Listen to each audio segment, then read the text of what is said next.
Good morning, students. Today we are going to start a new poem on killing a tree.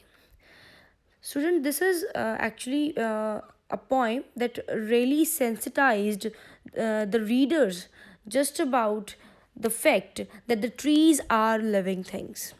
Actually, the poet is equating the trees with human to convey that trees should not be cut because destroying tree is just like killing a human being. So he just says that he points out that a tree doesn't die by merely cutting because it regrows from where it is cut, and if it has to be destroyed, then it has to be uprooted. Now, students, let's start the poem. It takes much time to kill a tree, not a simple jab of the knife will do it.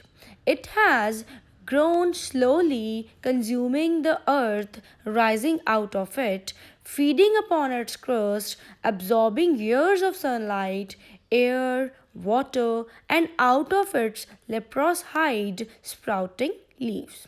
बहुत ही simple words में जो point है उसने ये बताया है. आपको वैसे इससे पता चल ही गया होगा इसकी राइमिंग स्कीम कोई भी नहीं है इस पोएम की, क्योंकि this is the free verse. Okay, so कहता है कि जो पॉइंट बोल रहा है कि एक ट्री को मारने के लिए बहुत ही ज़्यादा समय की ज़रूरत है, क्योंकि एक simple jab of the knife, jab का क्या मीनिंग है? Sudden rough blow. जब हम एक ही वार से हम एक ट्री को या फिर किसी चाकू के वार से हम एक ट्री को काट नहीं सकते हैं, क्योंकि ये जो ट्री है इसको ग्रो होने में बहुत समय लगा है. बहुत लंबी तपस्या के बाद इस ट्री ने अपने आप को ग्रो किया है. कैसे ग्रो किया है? कंज्यूमिंग द अर्थ में से जितने भी मिनरल्स हैं, जितने भी रिसोर्सेज हैं, उनको कंज्यूम किया है बहुत बहुत सालों तक.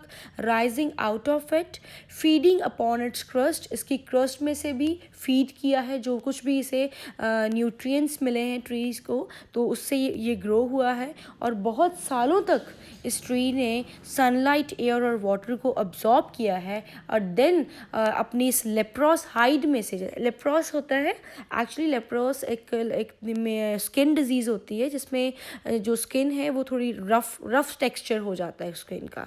तो लेप्रोस जो है एक तरह का कंपैरिजन किया गया है ट्री की जो मेन जो तना होता है, आपको पता है उसकी ब्रांचेस जो है बहुत ही लेप्रोस होती हैं, बहुत ही रफ टेक्सचर होता है, आपको पता है.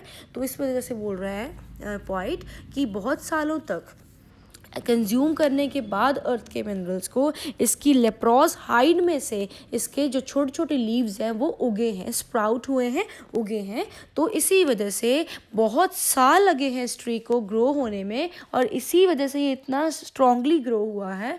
और अब इसको एक ही वार से काटना बिल्कुल इम्पॉसिबल है. Next C. So hack and chop, so this alone won't do it. Not so much pain will do it.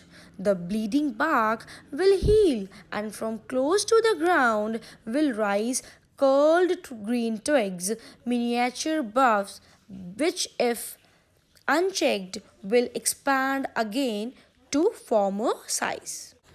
तो पॉइंट क्या बोल रहा है? ये एक तरह से जो उस ट्री को काटने वाला एक ह्यूमन बीइंग है उसको एक नसीहत दे रहा है पॉइंट, उसको एक शर्मिंदा कर रहा है अपने इन वर्ड से.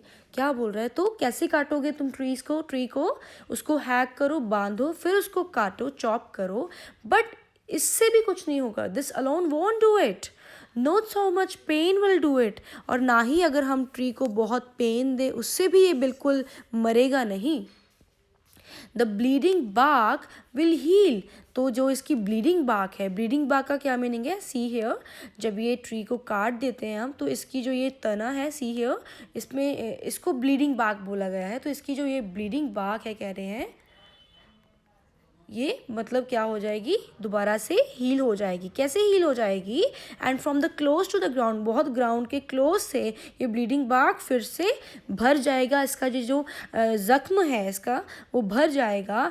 Will rise curled green twigs, और इसी ब्लीडिंग बार्क में से धीरे धीरे क्या होएगा? ग्रीन जो ट्विग्स हैं, छोटे छोटे जो पत्ते हैं, दोबारा से राइज होने लगेंगे. और मिनिएचर बहुत छोटी छोटी जो टहनियाँ हैं इसकी शाखाएं हैं वो फिर से ग्रो होंगी अगर हम इसे दोबारा से काटेंगे नहीं, इसको चेक नहीं करेंगे, क्योंकि एक बार अगर ट्री को हमने इस तरह से यहाँ से काट लिया है तो इसकी जो बॉ है ये जो इसका मेन तना है वो अभी भी वहीं पे है, ठीक है। तो आगे तो ये दोबारा से टाइम तो लेगा लेकिन फिर से ग्रो हो जाएगा अगर किसी ने इसको चेक नहीं किया। तो this is not possible to kill a tree, अभी भी पॉसिबल नहीं है ट्री को, इतना आसान नहीं है इस ट्री को काटना, क्योंकि ये जहाँ से हमने काटा है ये फिर से वहाँ से ग्रो हो जाएगा टू इट्स फॉर्मर साइज, इसके फॉर्मर पहले वाले साइज में फिर से ग्रो हो जाएगा। No, the root is to be pulled out of the anchoring earth. It is to be robbed, tied, and pulled out, snapped out, or pulled out entirely out from the earth cave. तो no, फिर से अब ये no का क्या meaning है यहाँ पे?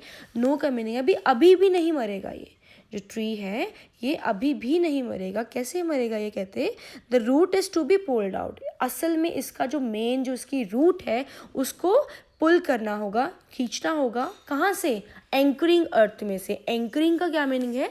एंकर का मीनिंग होता है सपोर्ट करना, जकड़ना। तो अर्थ की जकड़ में से इसकी रूट्स को निकालना होगा, सबसे पहले बांध के टाई करके इसको एकदम से उखाड़ना होगा, स्नैप आउट करना होगा, उखाड़ना होगा और इसको पूरी तरह से खींचना होगा, pulled out entirely from the earth cave. कहाँ से निकालना होगा? अर्थ की अंदर से, अर्थ केव अंदर, अर्थ की गुफा में से, यानी कि अर्थ के अंदर में से इसको निकालना होगा। मतलब कहने का मीनिंग क्या है कि तभी ये चीज़ जो है पॉसिबल हो सकती है। And the strength of the trees exposed the source white and wet, the most sensitive hidden for years inside the earth। तो इसका जो सोर्स है, सोर्स किसको बोला गया है?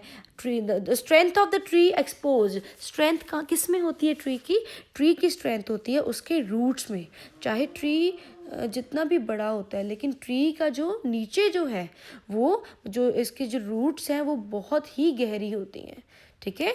तो वो जो रूट्स है असल में उसमें सारी स्ट्रेंथ होती है एक ट्री की, तभी तो ट्री को चाहे काट भी दो इसकी रूट इतनी स्ट्रांग होती है कि ट्री दोबारा से ग्रो हो जाता है। तो क्या बोल रहे हैं? तो इसका जो सोर्स है, इसके रूट को फिर से क्या हो जाएगा, जब हम उखाड़ देंगे वो वाइट, क्योंकि वो बहुत ही वाइट है, वो थोड़ा सा स्किन से कलर का होता है रूट और थोड़ा सा वेट भी होता है। और असल में ट्री का सबसे सेंसिटिव पार्ट जो होता है वो रूट्स ही होती हैं, जो कि बहुत बहुत सालों से अर्थ के अंदर ही दबी होती हैं, हिडन होती हैं, छुपी होती हैं, ठीक है। सो कहते हैं कि इसके मोस्ट सेंसिटिव पार्ट को तुम काटो, मतलब इसकी जड़ को काटो, तभी ये मरेगा, ऐसे नहीं मरेगा। ये एक तरह से एम्बैरेंस कर रहे हैं, इंसल्ट कर रहे हैं, यू कैन से एम्बैरेंस कर रहे हैं उस पर्सन की, ह्यूमन की, जो कि बिना किसी रेकलेसली ट्रीज को चॉप कर रहा है, ये सोचे बिना कि वो भी क्या है, लिविंग्स हैं। नेक्स्ट देखिए, then the matter of scorching and chalking in sun and air, browning, hardening, twisting, withering, and then it is done. Then the matter, अब matter किसको बोला गया है? ट्री की उस सेंसिटिव पार्ट को, रूट्स को।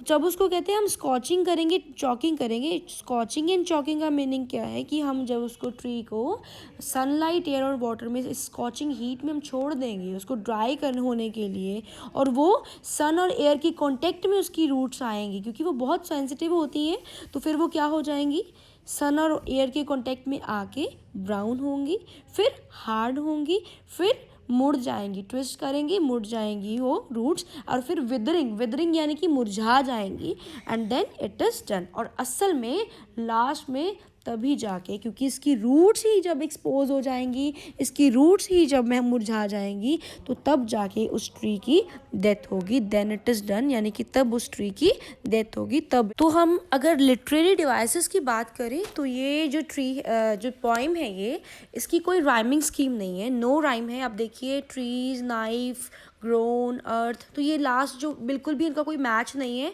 तो ये फ्री वर्ड्स पोइम है, कोई राइमिंग स्कीम इसकी नहीं है।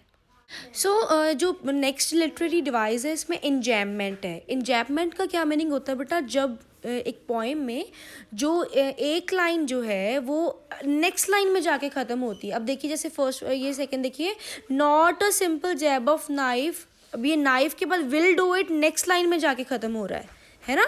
फिर देखिए इट हैज़ ग्रोन, फिर नेक्स्ट लाइन में स्लोली कंज्यूमिंग द अर्थ, यानी कि एक लाइन जो है उसमें कोई कॉमा वगैरह कुछ नहीं लगा।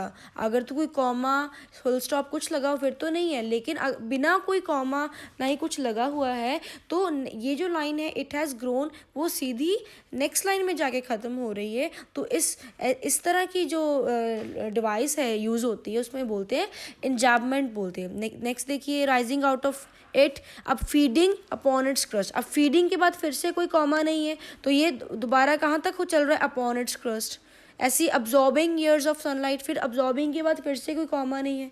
सो this is the enjambment that has been used over here. Next देखिए जो है लिटरेरी डिवाइस मेटाफॉर यूज़ हुआ। बेटा मेटाफॉर आपको मैंने पहले भी क्लास में बताया था कि मेटाफॉर का मीनिंग होता है व्हेन वी आर कंपेयरिंग, जब हम कंपेयर करते हैं किसी चीज़ को, जब हम दो चीज़ों को का बहुत बड़ा कंपैरिजन करते हैं तो उसको मेटाफॉर बोल देते हैं। तो इसमें जो ट्री है देखिए इसका जो कंपैरिजन है इनडायरेक्टली, मेटाफॉर को क्या मीनिंग है, कंपैरिजन करना इनडायरेक्टली, डायरेक्टली नहीं। तो कंपेयर किया है लेप्रोस हाइड, लेप्रोस हाइड, लेप्रोसी मैंने पहले भी आपको बोला, लेप्रोसी जो है तो होती है that is a sort of skin disease जिसमें हमारी जो स्किन है वो का टेक्सचर बहुत रफ हो जाता है। तो एक ट्री को थोड़ी लेप्रोसी होएगी, असल में यहाँ पे जस्ट एक कंपैरिजन किया गया है। तो ट्री यहाँ पे लेप्रोस हाइड जो है दैट इज़ इनडायरेक्ट कंपैरिजन, तो ये क्या है मेटाफॉर यहाँ पे यूज़ हुआ है। So these were the literary devices that were used in this poem. Now followed by the question answers, just do them also. Apart from that some assignments will also be given to you students. Please solve the assignments also.